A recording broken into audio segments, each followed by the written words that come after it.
Hi everyone, आज हम इस वीडियो में हैलो एल्केन के निर्माण की तीसरी विधि बताने वाले हैं। इसके पिछले दो वीडियो में मैंने दो विधि बताई थी। पहले विधि में हमने बताया था हैलो एल्केन का निर्माण एल्कोहल द्वारा, और दूसरे में हमने बताया था कि हैलोजिनेशन ऑफ एल्केन के द्वारा। और अब आज हम बताने वाले हैं इस वीडियो में आपको कि एल्कीन से हैलो एल्केन का कैसे निर्माण करते हैं। एल्कीन द्वारा हैलो एल्केन का निर्माण किस प्रकार करते हैं। तो देखिए, एल्कीन का निर्माण करने के लिए हमें इसमें एक बहुत ही इम्पोर्टेंट दो नियम का जिक्र करना है। जैसे कि हमने यहाँ पर एग्जांपल लिया CH3CH2। तो ये रिएक्शन जो होता है दो तरीके से कराया जाता है। दोनों को मैं एक साथ बता रहा हूँ, ठीक है। इसे बहुत इंपॉर्टेंट है ये ना। तो इसमें हमने बताया कि इसमें एल्कीन लेते हैं और इस पर हम हैलोजिनेशन कराते हैं, हाइड्रोजन हैलाइड से क्रिया कराते हैं। एल्कीन का जब हाइड्रोजन हैलाइड से क्रिया कराते हैं तो इसके दो तरीके से अभिक्रिया होती है। पहले वाले को हम बोलते हैं मार्कोनिकॉफ का नियम।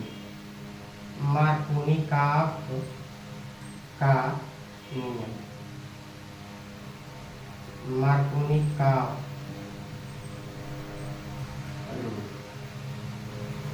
और दूसरे वाले को बोलते हैं anti Markovnikov. Anti Markovnikov rule. इसको हम खरास का रूल भी कहते हैं, खरास का नियम कहते हैं। जब खरास का नियम जो होता है, सपोज दैट इस पर हमें क्रिया कराना है HBr से, तो दोनों में वही काम करते हैं। HBr यानी हाइड्रोजन ब्रोमाइड से ही क्रिया कराते हैं। तो हाइड्रोजन ब्रोमाइड की क्रिया जब एल्कीन पे कराते हैं तो उसके दो प्रोसेस होते हैं। एक होता है मार्कोनिकॉफ और एक होता है एंटी मार्कोनिकॉफ। एंटी मार्कोनिकॉफ को हम खरास का नियम भी कहते हैं। तो खरास का नियम और मार्कोनिकॉफ का नियम दोनों हम बताने वाले हैं। तो देखिए, मार्कोनिकॉफ का नियम क्या होता है कि जब एल्कीन पर हाइड्रोजन ब्रोमाइड या हाइड्रोजन हैलाइड की क्रिया कराते हैं तो उसमें जो हैलाइड परमाणु होता है वह उस कार्बन परमाणु के साथ जुड़ता है।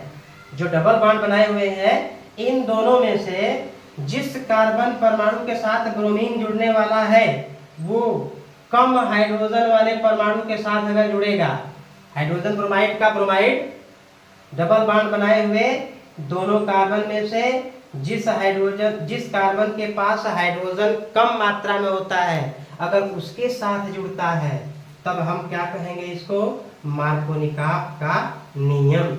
यानी हमारा जो उत्पाद बनेगा CH3CH सिंगल बॉन्ड CH2।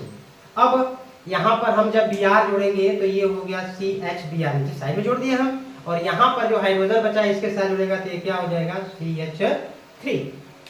तो मार्कोनिकॉफ का नियम क्या होता है, एल्कीन पर हाइड्रोजन ब्रोमाइड की क्रिया कराते हैं तो ब्रोमीन इन दोनों में से उस कार्बन के साथ जुड़ेगा जिसपे हाइड्रोजन की संख्या कम होती है।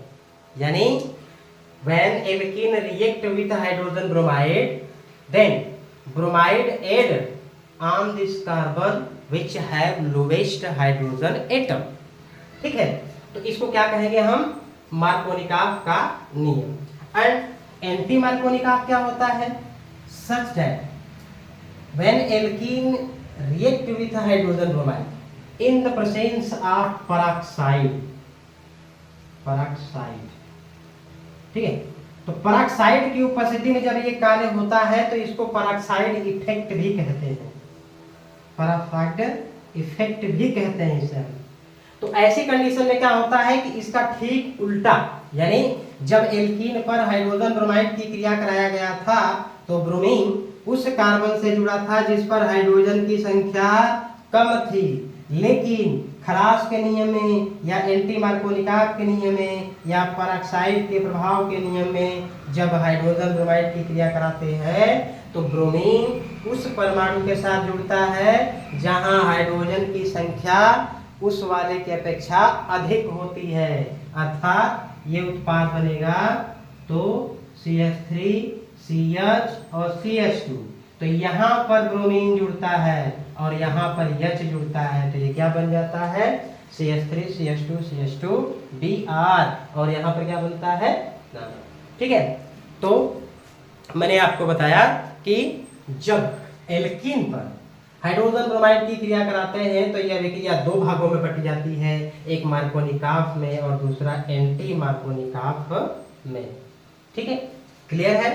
इस प्रोसेस को अवश्य समझ लीजिए।